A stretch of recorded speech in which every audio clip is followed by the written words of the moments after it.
Well, we're back again. This time pre-recorded. So take that for what you may. I'm Silsey. We're back recapping episode 5 of Subversion Live. I have two amazing guests to bring on, and we're going to talk all about episode 5. But if you've not watched the episode, go do that. Go to our YouTube page and watch episode 5, because everything we talk about is not going to make a lick of sense unless you go do that. Additionally, on all of the YouTube videos, there's a link to our Discord. Come and join the Discord. As Brent said last week, it's way more fun in the Discord anyway because we talk major shit, and that's the better place to be than on just watching on YouTube. But that's just my opinion. Alrighty, it's not about me, it's about the guests. One of them is away from the camera, so congratulations. Joining us first is our Subversion 1 live alumni, Gavin. Hello, hello. How are you? I don't know if it's just me, but I can't hear you, Carl. Probably just you. Uh-oh. Lee, you can hear me, right? I'm not crazy. Okay, great. Everyone else can. It is me. Oh, no. Well, Gavin can't hear, and joining us off camera but can hear me is Jodilly with 2 L's. Oh, hello. Sorry I'm late. I just got back from the Steph Protection Agency as her head #1 superfan, but I'm so glad I got here on time. Hello. I'm sick. Do you know Steph? I do not, but I do want to say first and foremost that, sometimes you just find and form a connection, like Love Island, and Steph is far and away my favorite person. So I'm excited to wear the Team Steph flag for today and defend her honor. Well, Gavin, hopefully you can hear me now. I'm all good. Okay, perfect. Well, joining us, we'll do this again. Haha, 1, 2, 3, and from Subversion Live on Subversion Live Season 1, it's Gavin. Let's go. Hello, hello. Alrighty, we've done it now. Alright, before we hop into the episode specific, is there anyone on the cast you want to talk about? Any general thoughts you have coming out of episode 4? Anything you want to get off your chest before we hop specifically into episode 5?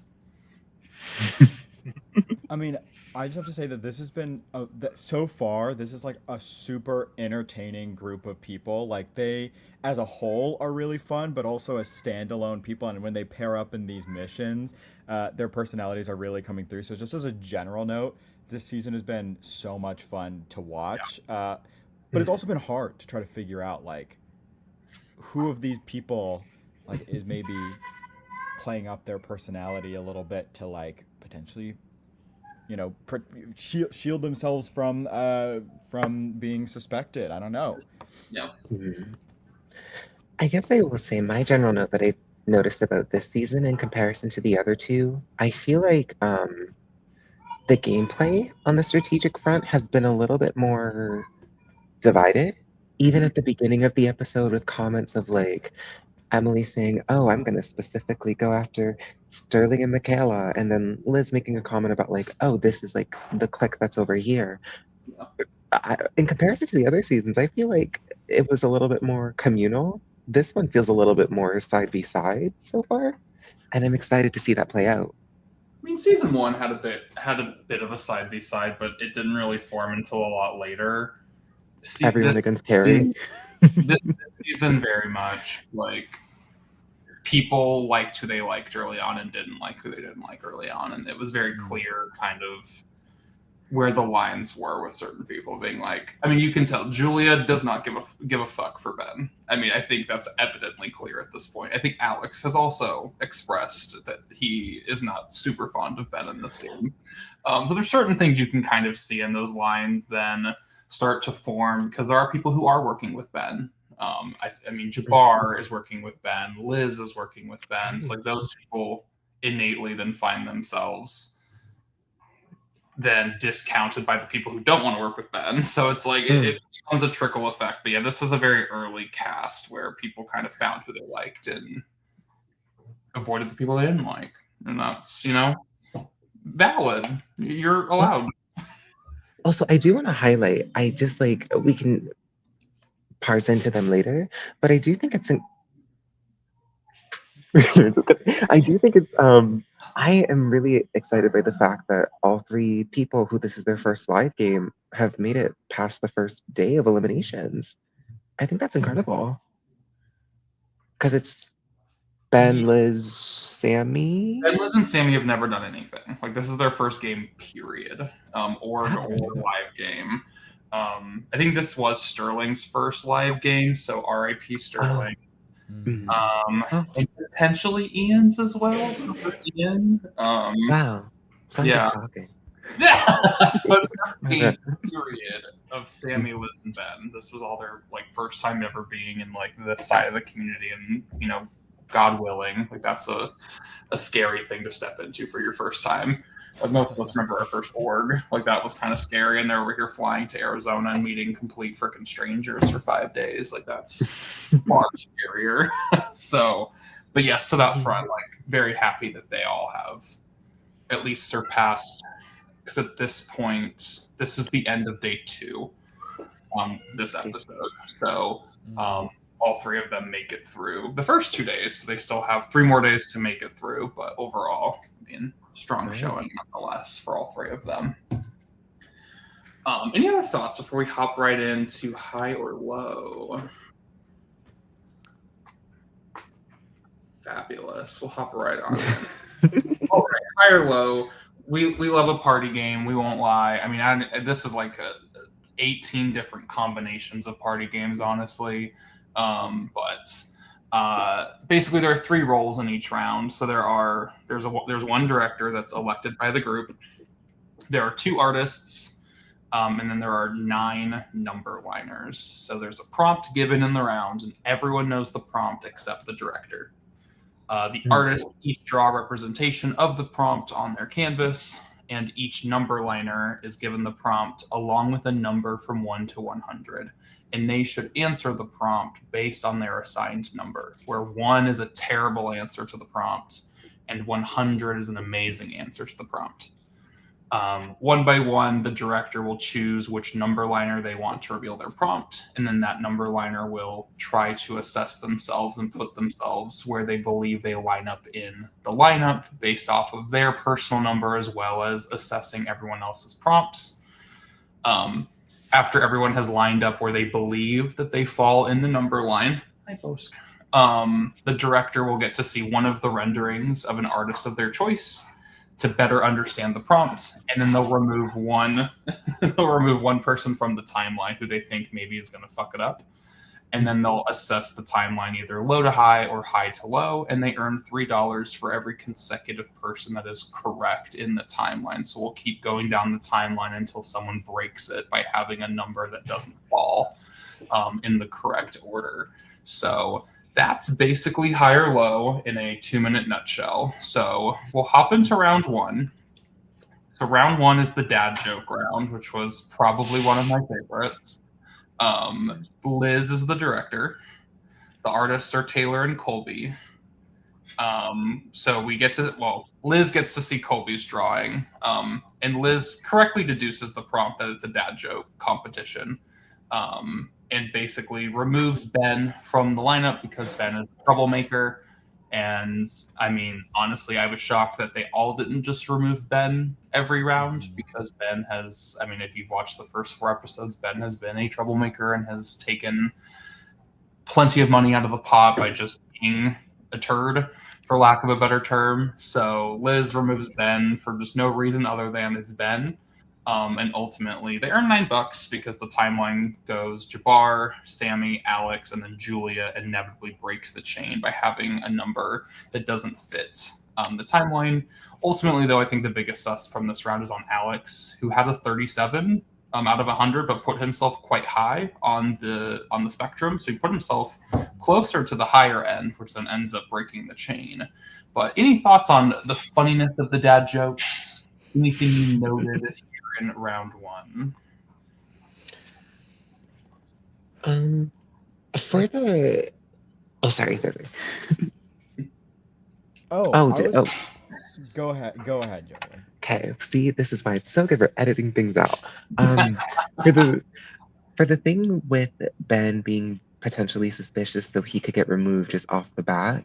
I kind of, because they got to pick the order in which people place themselves as well. Is that right? The director did, yes. Yeah, I feel like maybe this is more of a general thing and not necessarily just for this round, but I feel like the director usually chose Ben to go early on in the picking order. And I was like, oh, maybe that's kind of a way to counter, like, oh, Ben says hot, so let me put myself on the cold side. So I was like, oh, maybe if they're picking him early, they're going to spare him. They're going to let him compete. Not necessarily. So I felt a little bad for Ben, but they did get money from this first round, so it worked out. Yeah, I was also gonna make a note on Ben because I've noticed this kind of trend of behavior, and from my perspective, I think that I would kind of concur with what I am sensing is kind of the general vibe from the cast towards Ben, which is just like almost it's almost like too obvious that you're trying to throw things off. On one hand, of course, there's the chance that that's a trying to hide in plain sight, almost type of a strategy when it comes to things. I think that this early on, though, it's just kind of annoying because there's not enough like information in terms of like if Ben is still in the game in a few rounds from now when many more people have been executed, then I think that's going to be that's going to I think make him a little bit more suspicious. But for now, it's a little more difficult to see him as a front running suspect in my mind. So I would, but that being said, I would kind of align with what they would. I feel like the general strategy would be to just try to let him go early here. In terms of Alex, this was like kind of the first episode from my perspective where I started to more seriously consider Alex as a possibility because of this deliberate action. I feel like this is the right time in the game, whether you're the mole or not, to do something that is a little kind of obvious to people to show that you're sabotaging, because it's going to raise question marks in people's minds and peeling off that one or two question on the quiz towards you if you are not the mole. That's great for you if you can do that, and if you are the mole, I think that because of the timing, that it allows you the chance to almost blend in with the people who might like 3D chess themselves into believing like that they're trying to be deliberate about peeling answers towards them. It's the hardest part about this game is trying to figure out like what's natural mess up, what is someone intentionally trying to look like the mole to garner suspicion, what is just the mole acting as the mole. It's very difficult. I mean, Ben obviously has taken his stance of he's just going to outwardly sabotage most everything. And again, as Gavin, you already said, it could be a double bluff. It could be simply the mole would never be as obvious as Ben is, and then everyone writes off Ben, and then it's just Ben all along, and he's sabotaging outwardly and just taking money left and right, and no one's thinking of it because it's like that's just Ben. But you have people. I mean, we have a lot of people this episode that are actively talking about things that they're doing to garner suspicion. I mean, we'll get to Ben and Cooper. We'll get to Taylor, Sammy. I mean, plenty of people are in their confessionals. I mean, we had Liz last episode. I mean, a lot of people are at this stage in the game wanting to ham it up and see what sticks. So it's always the hardest part about this game, for sure. Yeah. And I think with Ben too, like I think back to the first episode, the way that he reacted to like this group has 15 missed photos that are duplicates, so it doesn't count.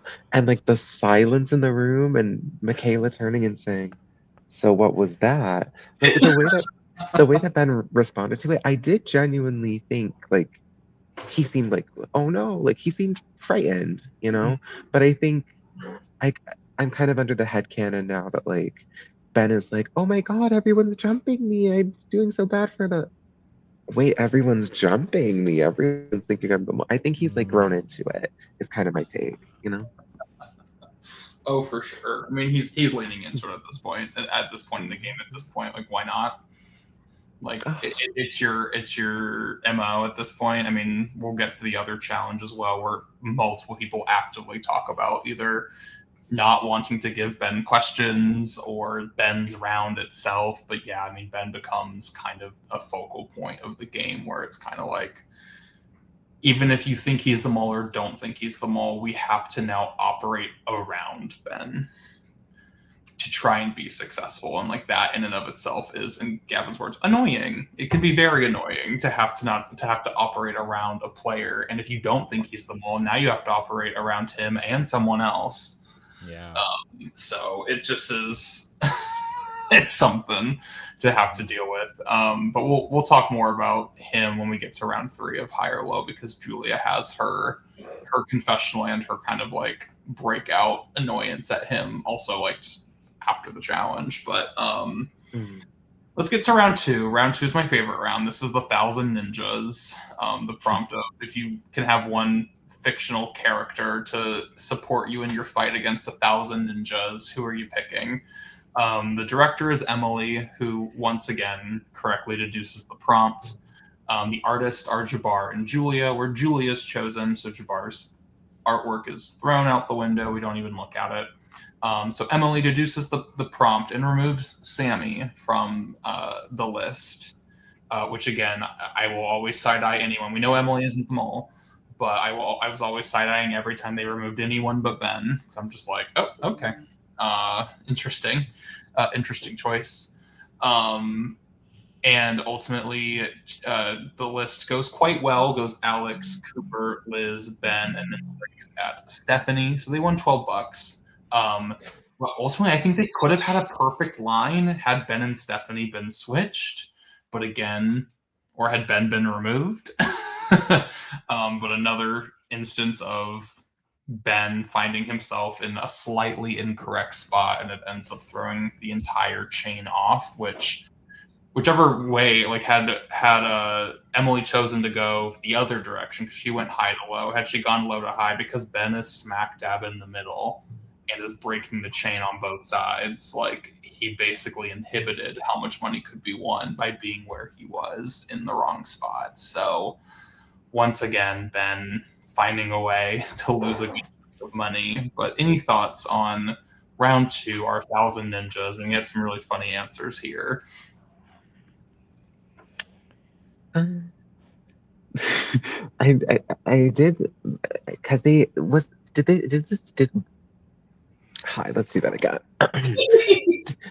Did the prompt specifically say a fictional character? It did say a fictional character, which Sammy did put Taylor, who is 1,000% not. When Sammy put Taylor and when Alex flipped around the board and it said Jesus, I was like, oh, we're taking that. We're taking it there. But also, like, I can co-sign removing Sammy from the line. Like, I feel like, I don't know if this was like expressed to other players, but like I think she said something in the last episode of like, oh yeah, I decided to just sabotage a little bit. That's the name of the game, so I just decided to do it. And I don't know if like she's saying that to other people, but like I think Sammy's also willing to throw a wrench in the spanner, but it's just that she does it a lot quieter than Ben, Yeah. So I see it. Yeah. Yeah, she's another big target, or another big suspect right now in the game. I think part of that is because she is so unknown. I mean, she's like one of the only people walking in with like literally no connection to anybody, versus everyone else, for the most part, has at least someone else that they recognize or know. I think really Sammy and Steph are the two people who walk in with like literal no knowledge of anyone. So I just think naturally people distrust the unknown. But I won't deny that Sammy has openly admitted to sabotaging things. I'm also, this is not about anything in the current weeks. I am so obsessed with the fact that on the note of her not knowing anyone, she says, I don't know these people. I'm keeping my purse through the cast photos. I'm not setting it down. She's on her phone in the intro. She's having her purse. She doesn't trust this group of people. And honestly, I stand beside her. She truly took a purse everywhere. And I want to say it's different bags. I wasn't paying super close attention, but literally she has a bag everywhere, and it was the funniest shit. Just everywhere we went, she's got a bag. It's iconic. Any thoughts from you, Gavin? No, I mean, I agree. Like, it makes I can understand from Emily's perspective here, like why she chose to remove Sammy, given this like the spirit of the question, Mm-hmm. and but see, that's to me those like more subtle acts of like, Sammy strikes me as someone who has like a pretty good, who would have a pretty good sense of what's going on in the game, and so like even maybe it was a simple like just me even maybe just trying to be funny by like writing a certain answer that didn't completely align with the prompt, but I also feel like from my perspective, those much smaller little actions can prove to be almost just as detrimental in certain cases as someone who is doing much larger, more upfront things, such as like what Ben has been kind of doing. And Sammy's been a little suspicious to me, like just growing on my radar for whatever reason. I think that narratively, it would make a lot of sense for the mole to be very forthright, at least with the audience, about sabotaging and kind of playing it off as being a player in sabotaging. Um, yeah, I don't know. I feel like that her sabotages are just a lot more like sort of sneaky and subversive. Yeah. Can I bring up? I will say too, like it's that sparked in my mind. Emily had said when she split the groups in the double execution that she did not put her mole suspect in the same group with her to give her a better chance of staying, and she did quiz against both Ben and Sammy, right? Mm-hmm. So yeah, I don't think it was the most genuine thing of her trying to help the team per se by taking out Sammy. Yeah. I don't know who did she suspect. I don't know. It's a good question. Why am I the Okay, I tried to sneak it out of you. Okay, Yeah, that JP. was a good try. Good at this. Oh, Let's hop to round 3, the final round. That is shown. So the prompt is something about the location for Subversion Live Season 4. Our director is Colby, who once again deduces the prompt inevitably. The artists are Cooper and Sammy. Cooper's drawing is thrown away. Sammy's is shown. Colby deduces the prompt and removes Alex, which was an interesting choice, not only because he doesn't remove Ben, but Ben and Emily have the exact same answer.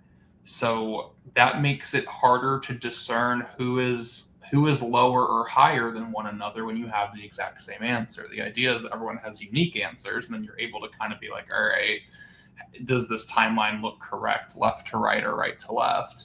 But when two people have the exact same answer, you literally don't know who's higher or lower. Yeah. So I fully was standing there expecting him to remove Ben or Emily just to take out one of the Mexico cities, or not start from the low side because the Mexico cities are closer to the lower end of the spectrum. So he took a big gamble in starting on the lower side because it was more likely the chain would break earlier because you had Emily and Ben so soon having the same answer. So a very interesting choice in who he chooses to remove, which is Alex.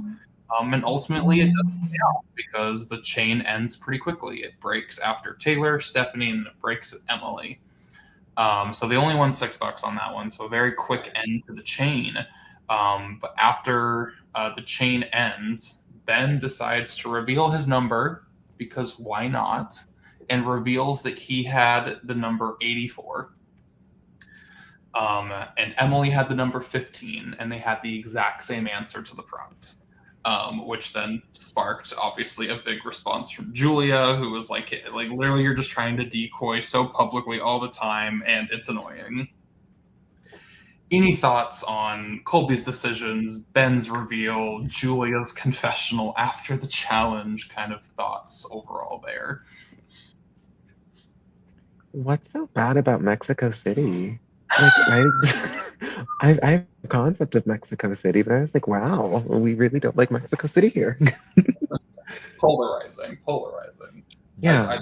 I never can't attest.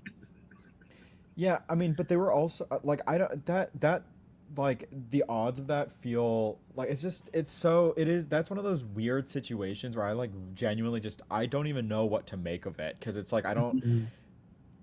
like to me I almost write it off as like again it's just Ben being Ben, but I agree like I would be like I would share Julia's mindset in this case where I'd be why like what is the point of doing that? But you know, if it's what on you know one way or another, I think from Ben's perspective, like he has no incentive to stop at this point from doing this because if he suddenly switches to then being like this super, you know, this person who's trying to be super productive for the pot, then there's just no you know way for him to go back at this point. It's also kind of fun. Like I think it's kind of fun, and to have someone who's like playing a little bit more chaotic, and to introduce someone who like there is that question. Like I don't recall at least ever having seen a character from Subversion Live where I've been like this consistently, like just being not productive and trying to read into that. It's kind of an interesting new character type. Yeah. No, like the closest we've gotten would be probably Carson from 2 and Mm. Carrie from 1. Mm-hmm. Because I was gonna say Carrie. do like small little things to fuck with people, and like those small things linger and kind of take up so much space in the early game. Like so many people were looking at Carson and Carrie in the early game so much until Carrie's inevitable execution. I mean, we had Jack Bear Miller who went all in on Carrie at the execution where Carrie goes home.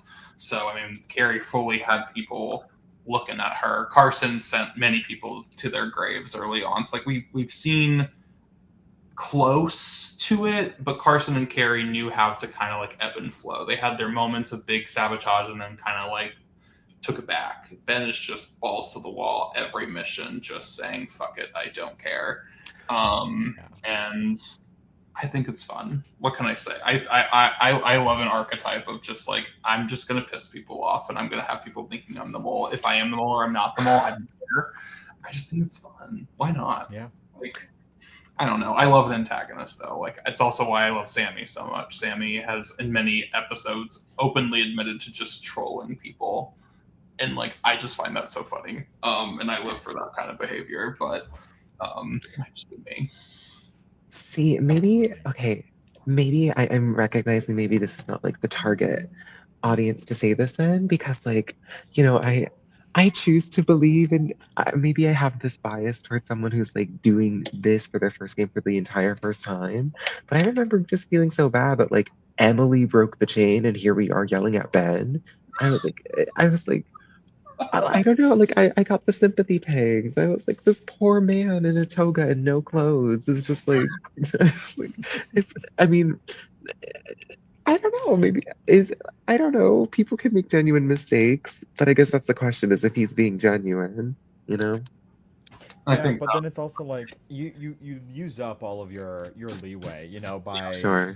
even if this one was like unintentional or any of the past ones may have been unintentional, but there's enough intentional ones that I think people Mhm. regardless now it's like everything you do is going to be viewed as just a microscope.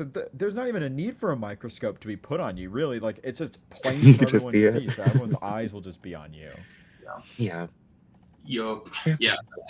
That's yeah, I can't say any better than that. Like I think everyone is given some leeway in this game. I think challenges are hard. People are going to naturally mess up. There is an inherent I want to trust that this was a genuine mistake. But at this point, this is mission now what, like 11, 12 at this point. You've run out of leeway. You've been out of leeway for a few missions now. At this point, it is just it's grinding on people's gears, and it's just he's pushing everyone's buttons. And you know, if he's a player and he's got people looking in his direction, bravo. If he's the mole and now you know got people writing him off, bravo. TBD, who's to say, who's to know? But yeah, I don't feel bad. Like it's hard to feel bad when he's actively antagonizing the group. So Sure. you have to own it. You have to own it at some point. You know what, Ben? I believe in your. You know what, Ben? I believe in you. I believe in Ben. I love it. Alrighty, let's hop to the other mission. We have a lot more content in this one. So this is if you can dodge a trivia question. So 6 rounds. In each round, 2 players are the captains for the rounds and receive 6 trivia questions that are 10 words long. They decide how many words they want to remove as to make the question harder, but it makes the question also worth more money. They also assign the question that goes to each player to answer. Each correct answer that's given makes the upcoming dodgeball round more lucrative by making each player worth more. And then if they give an incorrect answer, there's more dodgeballs that round. So it makes it a little bit harder to earn money because there's more balls being thrown at the players. So, and there's also some temptations here in the first 3 rounds that are taken without question by the 3 groups, but we'll get there as we get there. So we'll hop into round 1 where Taylor and Julia are our captains, and they are just goofing around, having a ball of a time. And I mean, you can tell as time is ticking down, like they have not, I mean, they even admitted themselves on camera. They're like, we wasted too much time goofing around, and they were like last minute erasing things. I mean, Taylor's erasing names and Julia's having to rewrite names. Taylor's erasing extra work. Like it's a mess because they're having to rush to do 2 minutes of work within like 45 seconds because they spent the first minute and a half for the most part just dicking around laughing at each other. Any thoughts on Taylor and what he had to say? Ultimately, Taylor grabs the temptation immediately without question. So I guess any thoughts on just those 2 in general before we hop to the trivia of it all? It was so funny. I mean, I was cackling watching them. Like I want more of that duo in particular on my screen. But also, yeah, like I think that just at any point, if you have an opportunity to give into a temptation, it's always going to be one of those things that's maybe tough, but I think that you don't have to, but like you kind of have to, you know. I guess I should say I never would blame anyone for taking a temptation at this stage of the game, at least. I mean, did you love The Mole Netflix season 1? Who's that question to? Pardon? I said, who's that question to? Oh, just the general ether. Oh. You can go first. Like I watched Because it. I'm gonna make a reference to a challenge that happened in it, and I just need to know if this is like gonna hit. But like there was like it was like some sort of challenge where like everyone is chained to the floor in a cold warehouse, and you have to unchain, and you can either unlock a chain or you can grab the exemption, but everyone behind you is gonna be chained to the floor to the night. And then the first person they unchain is like, I'm gonna take the exemption because someone else would have done it. So like it didn't matter. And then it turns out that person was the mole. I think the fact that like the temptation was specifically described as first come, first serve without too much more details. Like Julia has consistently been kind of like I want to be at the head of the group commanding sort of station. I feel like historically, Taylor has historically been like, oh girl, I'm not gonna move. I'm gonna take 2 steps. Ooh. So like the fact that he went and was like, no, now I want to be really on top, and then set the tone by taking the temptation, which meant the other teams kind of had to take it, and then was like, oh yeah, I'm just gonna erase these names. Oh, like I don't know. It felt like the presence of the enemy a little bit. You know what I mean? Like, yes, the Kasi argument of like, oh, if we didn't take it, everyone else would have. So maybe, but like, you actually sunk the knife. Like, you actually started the ball rolling. So I don't know. I felt a chill from Taylor Luke. Maybe I should have from Julia Rowe as well, but from Taylor for sure. Yeah, and I think the difference in activity is being noticed on both sides. I mean, like Julia has been a leader in this group, but has that leading been effective? Has that leading led to only pro-town behavior? Not necessarily. And I mean, many people have been saying Julia in the quiz portion of their confessional being like, I'm not discounting Julia because she's been involved in a lot of bad things despite putting on this persona of being a town hero. But like, she's been selfish. She's derailed activity. And you've got Taylor, who has been kind of, I don't want to say on the quieter side, but I think has been quieter in the missions so far, has kind of, not taken the lead as much. And now this is the first time he's really taken a lead role, and that lead role led to a +1 advantage and making the mission much more difficult for everyone else. So, take that for what you may, but I agree that the differences you're noticing are being noticed in the cast as well. He's a green screen gangster.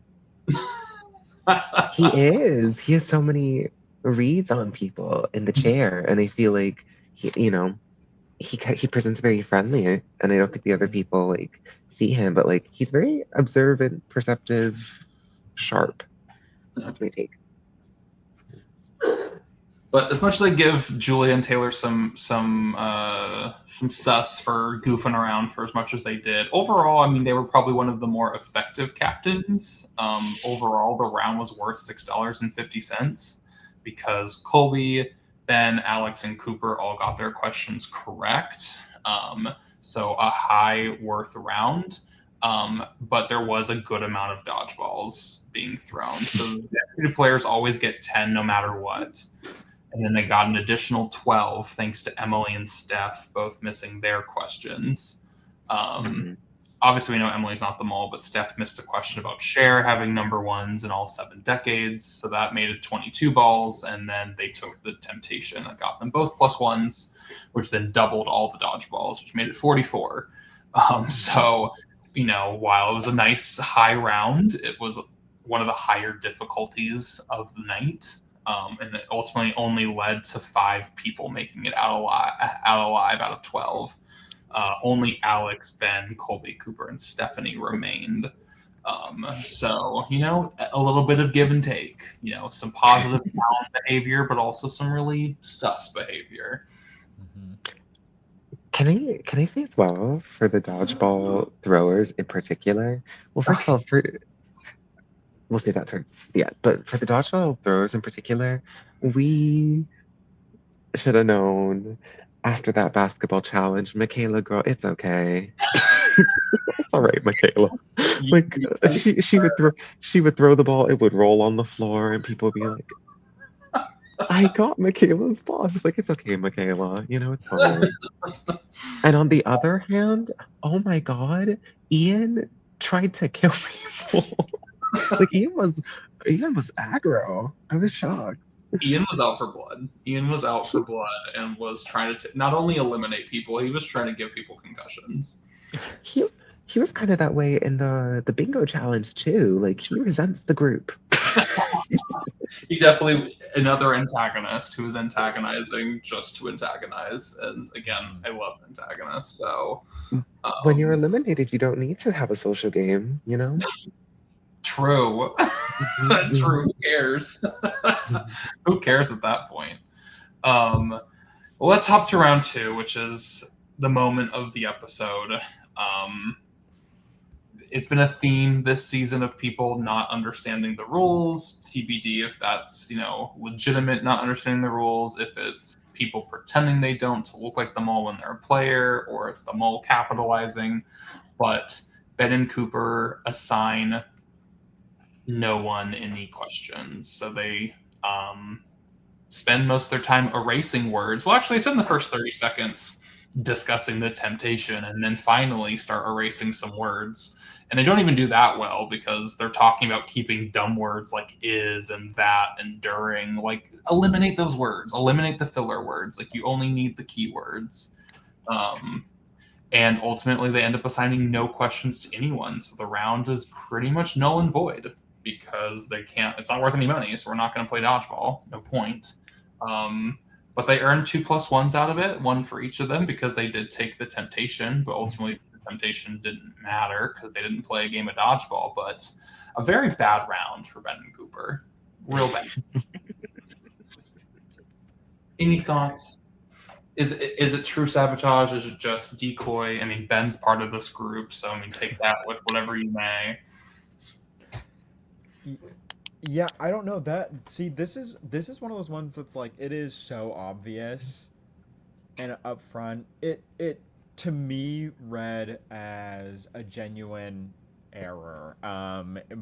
Maybe not, but this is one of those ones where like again, Ben's involved yet again, and so then it's like even if this is a mistake, you're not gonna be able to get away with it. Now, Cooper being involved in this surprises me a little bit more because in a lot of these missions, he seems like he's been pretty focused, at least in terms of understanding how the mechanics work, and the fact that you're not like the first group that went. So like you kind of saw that you needed to have names on there.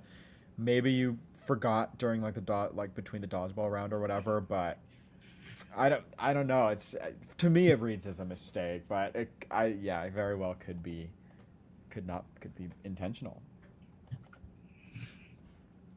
Yeah, I think I like no. It's a lot to think about because truly, like, it's unprecedented territory for something like this to happen, Yeah. and I think like I'm Cooper Rock, right? And in the back of my mind, like I do feel like the mole, since they're on Lee Farrell's payroll, has to like meet a certain quota of sabotage for each round. Like if they make it through and the entire round of challenges and don't sabotage, Lee comes to their bedroom at night and says, "You're fired," right? They lose the title. And for Cooper in particular, like, did Cooper have the opportunity to really sabotage the first challenge? Thinking on it, I don't know if he had that opportunity. So maybe he was like, oh, if I'm Cooper Rock, I'm the mole. I have to go crazy here, you know?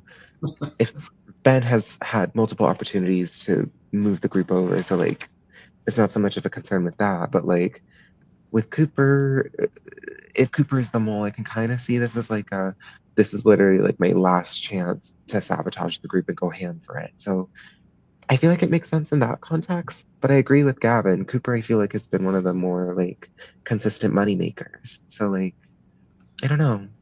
Add him to the call. Let's ask. The call. Yeah, I mean, and he highlights it in his own confessional where he's like, "This is like the first time that I've been a major fuck up, and everyone's like side eyeing me now." Like Ben, who cares? Like it's expected at this point.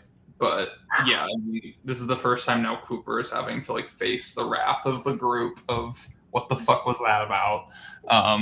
And it was such an interesting moment when I'm sitting there being like, are they gonna write any names? And then they don't write any names. So very, very interesting round. But let's get back to how the mission should be run. Let's go to round 3. So the final round of the temptation. Colby and Steph take the temptation, so they also have +1s. And they're not harmonious. I mean, Colby has been pretty vocal about his suspicion of Steph. And I think they both just tackled it in different ways, and it led to it being interesting where, Steph thinks Colby's erasing too much, so she's adding the words back, and then Colby doesn't think she's making the right choices and who's answering the questions. Just a very interesting dynamic, those two. It's always fun to watch a duo where someone is distrustful of the other because it just makes for such an interesting dynamic to watch, because it's just like, are they going to let their mole suspect maybe mole and let them fall into the trap? Are they going to try and rewrite the sabotage they think the mole is doing? It's always such an interesting dynamic of those two, or just any two in general. But despite how not harmonious they are overall, another strong captainship with 4 people getting their questions right. I do think they were a little bit more conservative because there were 2 boards they basically didn't touch at all. So Ben and Julia both got given questions that had 9 out of 10 words. So while it was a guaranteed correct answer, it wasn't worth much money. So, I mean, could be an easy way for the mole to take some money out of the pot by just giving out questions that aren't worth really anything to begin with. But overall, the round was worth $350. Stephanie got her question wrong. I think this was the not knowing that Tom Hanks voices Woody. Liz got their question wrong. I think this is the one where Liz got given a question about Friends, the coffee shop, and we ask a dossier question about like what's a hot take that you have, and in their dossier literally is that they think Friends is a terrible show. So it was really funny that they were given the Friends trivia question when their dossier explicitly says that they do not like Friends and they don't watch Friends. So this was another moment that people were like, that's odd. That's interesting. Why would you do that? But overall, decent round. I mean, Alex, Colby, Emily, Liz, and Sammy all survived the dodgeball round. Any thoughts on round 3? I mean, Colby and Steph had a lot, a lot at their disposal, and a lot went wrong. I think that any negative hand against Steph shall fall, and we also specifically. No, I'm being real. I'm telling the truth. I think there was also that confessional in there about someone looked inside Steph's notebook, and it was scribbles and doodles, basically.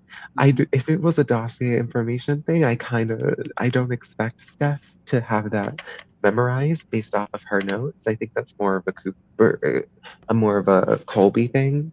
So it feels more like a genuine mistake, though. It feels very like I don't want to trust anyone here, but like I can kind of chalk up the misgivings in this group to the leeway to mistakes. I don't know. It feels less malicious than some of the other mistakes made this episode. Yeah, I agree. I feel like it's worth for me it was worth noting that this is the second time that Colby was in a position kind Mm. of relative power in the missions, and something went astray, and especially in this second mission, like this is one where I honestly both of them, but this is the second one was one where like it was going to be hidden to everybody really except to Steph, the words that were being erased, and likewise, I mean the same can be said about Steph adding the words back on that Colby was erasing that only Colby would understand. Yeah. There is some weirdness there, between the two of them that felt it there, like that mistrust is fun to watch, and it's also it does make me pause to think a little bit, especially with the note about Steph's notebook, and all that stuff. It's like I don't know what to make of it just yet, but all these are things that are slowly kind of accumulating, I think. Yeah. Yeah. People have made comments about the Steph thing because it's like weird that Steph taking many notes, but some people have commented, well, why, if Steph is the mole not taking any notes, why would she allow others to see her notebook and see that there are no notes? But then the flip side is, if she's a player and has no notes, how are you here? See, I find that we don't have to go all the way down this rabbit hole, but I do find it interesting because in season 2, the very first elimination, we got Kim Swope with the confessional of I don't know how I feel about that Ben C person because when it was study time, he literally slept for 45 minutes. That's So I right. don't. And then, like, a couple of people put Ben C as a target, and then he went home 10 minutes later, and people were like, oh, you just slept.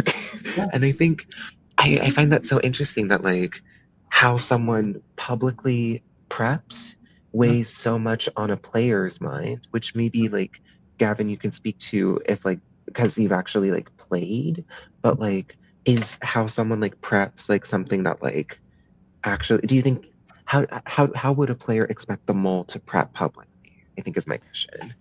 Well, I think that you like, and so I'll admit that this is where like I was actually just thinking about this as we were talking about this, is that because when I was playing season 1, I had very limited exposure to like the actual strategy behind the mole, that I didn't even have it on the top of my mind to be making those types of social reads in terms of how is this person approaching the preparation for the quizzes. Later on in the game, people were kind of mentioning like, oh, let's look over here to see like the people who are studying, quote unquote, before this quiz. Now though, having played, I feel like that I would be that is something that would be suspicious to me if I realized or heard that there was someone that didn't have any notes, because from my perspective, it's so hard to keep track of all these things, and especially if you're someone who's trying to dissect what somebody else was saying that they're going to be scoring on a quiz, or um, even for yourself, what trying to score and think back to what you were answering. I mean, some people have brains like that, but I don't know. It's a It's hard. lot, especially this many episodes in. I mean, it's a lot of information to be keeping track of. Yeah, Mhm. absolutely. Wow. And when Steph reveals that she's just that girl, Yeah. exactly. No, just All up here, then what? Then what? then Yeah, what? very yeah. And that's the thing is that it's so hard to get across in the episodes, but like you don't realize until you play like how much of the game is played off camera, how much of the game is played in the downtime, and seeing who's studying, who looks like they're really studying versus fake studying, who's socializing with who's going home. Just all like so much of the game takes place in the downtime. So like something as simple as seeing that someone isn't taking a lot of notes could influence how people feel more so than like particularly the missions at hand. So always very interesting. Can I ask Um, a question about the yeah. social dynamics at this point? So Mhm. I don't know if it's been mentioned and I've missed it, but I know that people have been there's sort of this growing discontentment towards the way that Ben is interacting in the missions. Yeah. Are people still being relatively open to talking with Ben during these like note-taking phases or the studying A phases? few, not many. A few Okay. are though, but like he definitely has isolated. He's burned a lot of bridges and doesn't have as many Yeah. people willing to talk to him. But he does have. I mean, I know Liz and Jabbar were two of the bigger ones that I remember seeing him with consistently. Hmm. Mm. Which then obviously makes people feel a type of way about Jabbar and Liz, and potentially like, is that the mole trying to like keep Ben in the game? Do they think that Ben's the mole and are trying to just like get in close with him to get all his information so they know 100% of what Ben's doing? Um, it's a very interesting situation, but yeah, Ben is probably the person who has the least amount of inroads at this point, but he's not fully iced out. See, Mm. that's so interesting, and that's like I kind of figured that that was probably the way that things were going, and that's at least at this point what makes me feel like maybe makes me lean that he's less likely to be the mole than the fact that he would be is because I think that especially in these early kind of like in this early phase of the game, you I still kind of early I guess, but that I feel like that you would want to be able to at least be hearing what people are kind of thinking about in Mm. terms of where their suspicions are so that if you are the mole you can kind of try to find ways to manipulate missions to reinforce those beliefs, and I think that if you're being this out front about it, I mean it is such a bold strategy, but I Mhm. also think that because of that it's like so contrary to what people would believe and so in Yeah. your face, it's compelling. But it also makes it so scary if you do at any point really suspect Ben to be willing to allocate a large number of questions towards him. I mean, that's going to be terrifying. So, Yeah. I mean, it's effective. I mean, but yeah, I guess it's doing its job. But Yeah, it's it's such a interesting. mind fuck, and I mean, and I It think is. I think you said it best, and it's the big theory that is over the cast right now, which was a lot of people discounted Ben as the mole Mm, because of how he's acting, but a big theory that was going around is the longer he stays, the more sus I become of him because he Mm. is more isolated than other people are, so he's inherently doesn't have as much information. You can view that however you want to view that, but the Interesting. longer he exists, people are starting to eye him more and more, being like, "Is it just the mole hiding in plain sight?" the So, last thing that the yeah, last thing that I'll say on this is that I feel from Ben's perspective that it's also for that the reasons that we're talking about. It's such a huge gamble on his part to play this way because you are going to be recognizing that the information you're going to be getting is going to be limited, and what information you do get from other players at this point, there's a high likelihood that they are tainting the information they're giving you because they want you out for sure. Eliminate that possibility. So as a player himself, if he is a player, he's like basically going all in on himself and his own ability to deduce who the mole is. So I mean, I have, if he's a player, I have a lot of respect for this style of game because it's a huge gamble. It's very risky. Big gamble. But I do remember from the Meet Me's at the very beginning when he was crawling out of a car on his hands and knees that he said when he was describing his approach to the game, he put on a Scottish accent and said that there's a lot of people who watch certain shows to a great degree and think that, oh, they know how to lie now themselves. And I think he said that he describes himself as someone who's more instinctual, that he, like, the lack of experience doesn't scare him. So I can kind of see it if that was genuine and if this is his strategy now of like, oh, all these people think they're so well studied and so well to do, let me just break the radar, you know? No. So I can see it. I don't know what I'm looking at, but I do see it, you know? Alrighty, well, let's speedrun the back half of this challenge. Now there's no more temptations, so the difficulty has gotten a lot easier because we don't have to risk the doubling of dodgeballs. But round 4, Alex and Liz are the captains. This is up there with probably one of the worst captainships of the challenge. Ultimately, I mean, they worked well together besides Liz wanting to give Ben a question, which Alex doesn't want to give Ben a question, but ultimately allows Ben to be given a question, which Ben then gets wrong, which just annoys Alex even further. But in this round, only 2 people got their question right. Only Taylor and Julia. Cooper, Sammy, Stephanie, and Ben all got their questions wrong. So the money worth of this round is not very high, and the difficulty is quite high with 4 incorrect answers. But despite that, everyone survives the round but Cooper. Cooper's the only one eliminated. So overall, like, it could have been a really good money haul with everyone lasting, but Alex and Liz just didn't assign the right people to the right questions, and that's just sometimes how a cookie crumbles. Round 5 was Sammy and Emily. I was giggling that Emily could not remember Taylor's name to save her life, which I'm like, you've been with this man for 48 hours playing the game, just real fucking funny. But again, Sammy is back to her trolley ways. She's actively admitting that she's erasing extra words and she's just having a good time because why not? Why not throw a curveball at these people? And she's assigning people questions that she feels like are not their strong suits because why not? Why not? Like, who cares? And it's just, I love the mentality of just like, why not? Do it. A decent run for these ones. Julia, Liz, and Ben get their questions correct. Taylor, Alex, and Colby do not. And again, because the difficulty is just a bit lower than we saw in the first 3 rounds, a majority survive. Only Sammy, Jabbar, and Emily are eliminated. And then in the final round, we have Stephanie and Jabbar. Overall, I think a really strong captainship in terms of working together well. It didn't work out because they're the worst performing captainship in terms of how much everyone's worth. It's the lowest worth of any round, only worth $2.75, thanks to Steph and Alex getting their questions right.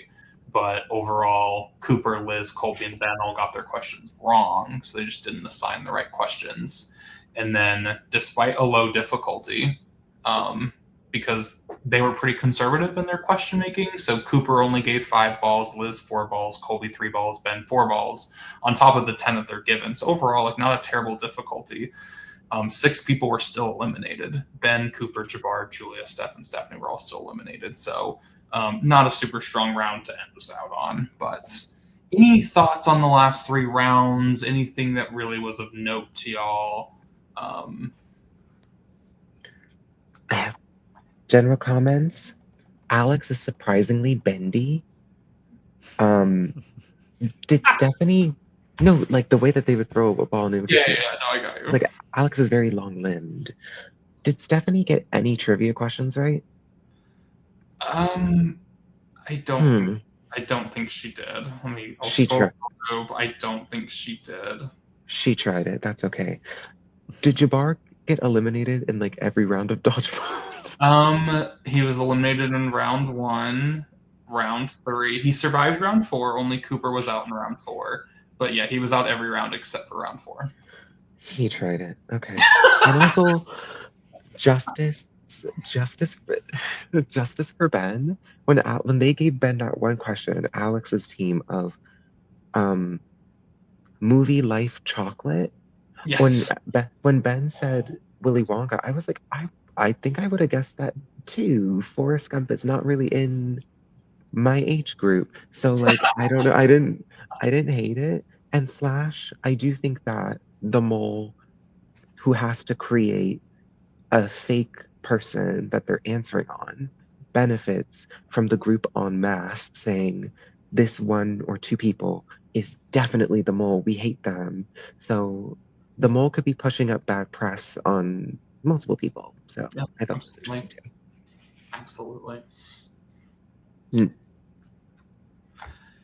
Well, that brings us to the end of both missions. We head to the quiz portion where, I mean, the quiz overlay kind of highlights it pretty well, but this cast is scattered. Like, pretty much everyone's looking in different directions. Steph, Ben, Cooper, Liz, Alex, Jabbar, Sammy, Taylor, Julie, like, for the most part, everyone's has eyes on them. And, like, this being, round 4 of the game, or I guess technically round 3 of the game, it's really great to see so many people still in contention and everyone looking in different directions. But at the end of the day, Emily is executed, which was really unfortunate because Emily had such a strong role in the first 2 rounds, having a hand in Ian's execution with the fake advantages, and then takes out Michaela and Sterling.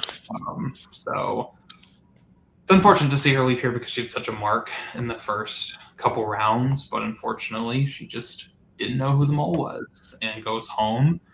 And unfortunately, she was one of the few people without an advantage. There were 8 +1s because Stephanie and Liz had +1s from the prior round from the raffle that they had, and then 6 people earned +1s through the dodgeball challenge. So she was one of the few without an advantage, and that came from the fact that because she got an advantage in round 2, no one wanted her to have an advantage this time around. So that also was just, not working in her favor. So, but we say goodbye to Emily, and now it's time for your thoughts on Emily. Who's your winner pick? Who's your mole pick? Any final thoughts? I mean, I'll just start off by saying that I was actually a little bit suspicious of Emily coming into this episode, like up to this point. And so I thought it sounded like Emily was articulating almost like a series of people that she had lacked trust in. And I think that those people were we saw them kind of get the chop in these past few episodes. And so from my perspective, even though maybe if you're trying to meta it from an episode perspective, like would the edit be that upfront about it? But in my mind, I'm like, if you're the mole and you don't believe that you have the ability to influence certain people, you have an incentive to get them out. If you are able to influence them away from you enough. And so I thought that was just worth noting. It was some of the only, I think, or at least most significant concrete mentions of that stuff. So I was kind of shocked when Emily's thumbprint turned red there. Yeah, I was shocked to see it just because, like, I know it's not that kind of show, but like, I am a big like narrative person of like, oh, I'm from anime. I believe in plot armor. Emily pointed her finger at someone and they left, and I was like, oh, so she's just winning HOHs and hauling people out. Oh, she's gone. Like, it just felt so sudden and abrupt. Also, best cast photo, the little. Oh my God, beautiful photo, beautiful girl. But yeah, I'm definitely gonna miss Emily and her impact and her presence. Literally just the fact off of the back of like looking at who actually was in the group that she put in with herself Yeah. for the double execution. The remaining players being Cooper, Julia, Alex, Sammy, and Ben. Does this mean one of them's the mole? Does this mean she barely scraped by that one quiz? Or I don't know. There's so much to take from her going. I didn't expect it. Yeah, like that's such a good point. Like if and it's also hard. I mean, Gavin can attest to it as well. Like round by round, your suspicions can change so quickly. Like Yeah. you can think something one round, and then based off of who goes home or whatnot, you might think something completely different the next round. So I mean, there was a big discussion on site of, was the mole in Emily's group in the double, or did she have a change of suspicions and go elsewhere? Did she spread too thin? Did she go really heavy? A lot of people didn't know where Emily was at in the game, because she kept she kept her suspicions close to her chest. So it was kind of like a big guessing game of like, what would Emily have done? Who was she looking at? So all things to ponder for sure. Who were the only players who didn't have a +1 apart from Emily? Emily did not. Sammy did not. Jabbar did not. Alex did not, and that's it. Okay. So Alex, Wow. me, Emily, Jabbar. Yeah, everyone else had a +1. And I believe they all were used. Oh, I'm sure. I believe all 8 were used. I could be wrong on that. I'd have to go back and check, but I'm pretty sure they all were used. Makes sense. Okay. So who's the mole? Is that the next question? Who's the mole? Who's the winner? It's your time to stake your claim now. The winner? Yeah. Come on now. I'll go back and watch the other Aftershow episodes for this. Okay. Who do I think is the one person? One person. I've been on a real Alex Bayless kick based off of the past episodes, but he had a really good showing this time. Alex did really good, I feel like, overall this episode. So, verbal processor. I'm gonna say I think that the mole. I'll say Sammy. Okay. I just think across the season, the fact that the biggest smile I've ever seen Sammy do is when that horrible tree pose group just decided to stop contributing to the challenge. That was the most expressive I've seen her in my life. Like, even now, like, the point of the game is to sabotage. Like, I don't know. I see it. I see it consistently throughout the season. So I'll say Sammy for now, subject to change. Subject to change, of course.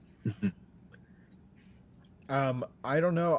I was thinking one thing when I finished watching this episode, but as we've been talking, I feel like, as you can probably expect, my thoughts have changed and shifted where I'm like, but I'm definitely suspicious of Alex and Sammy as well.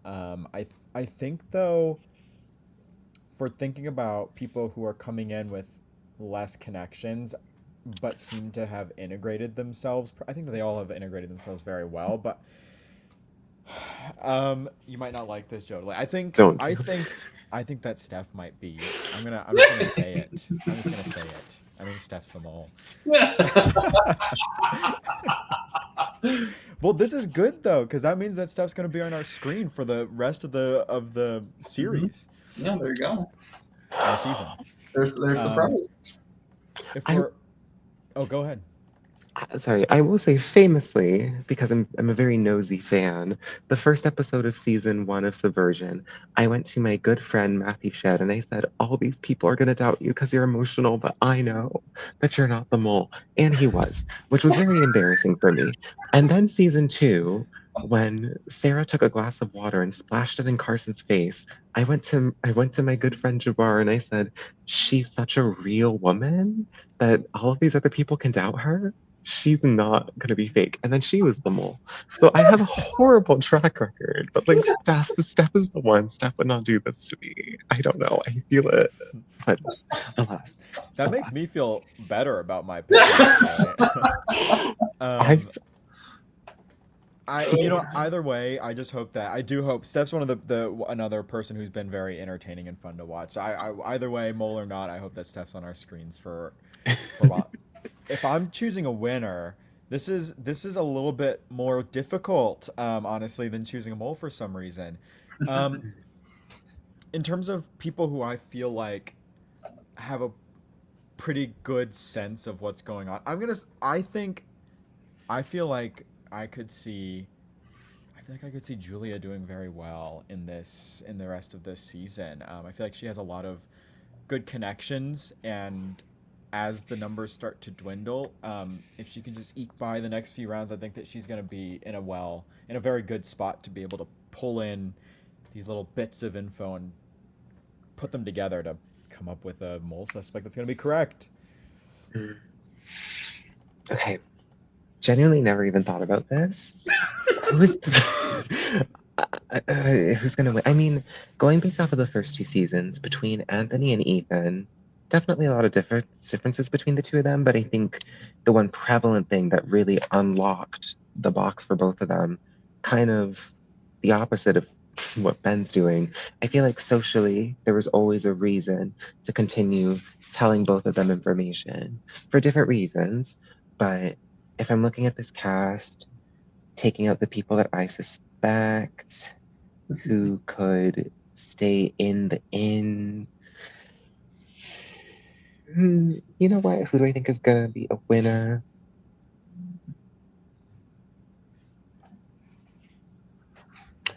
I'm gonna speak my truth and shame the devil.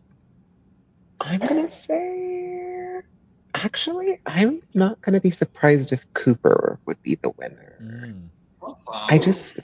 I do feel like Cooper, like, yes, cost the group a lot of things this week, but like, oh, going back to the first week when Sammy had like a fake, there was nothing in her box, and she had to convince Cooper to take or not take her box.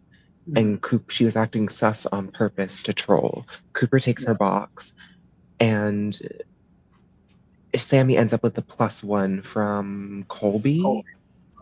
And then by the end of the round, or by the end of the next round, like multiple people know that Sammy has the +1 and played it, which kind of makes me think like, oh, there's like a core here that includes like hatred for Sammy. That's like Cooper and Colby, Stephanie. Like they're like people knew pretty quickly, and I think that might be the solid group alliance that fights the Bens and the Sammys and the Noise and the Jabars and the Taylors and like that. Like that's the dominating alliance. And I think out of those players, I just feel consistency from Cooper. I think he can be a secret quiz demon. So go Cooper Rock. Go Cooper Rock. Well, you heard it here first. Those are the moles. Those are the winners. That's all I have. This has been an absolute joyous hour and 12 minutes just shooting the shit. That's it on episode 5. Episode 6 will air on the 18th of June, 9 p.m. Eastern, as always, and I'll be back a week from today. Well, a week from when you're seeing this, on the 23rd of June, with whatever 2 guests Lee has chosen. I have to figure those out. But for me, for Jodilly, for Gavin, we're peacing on out. Have a good night.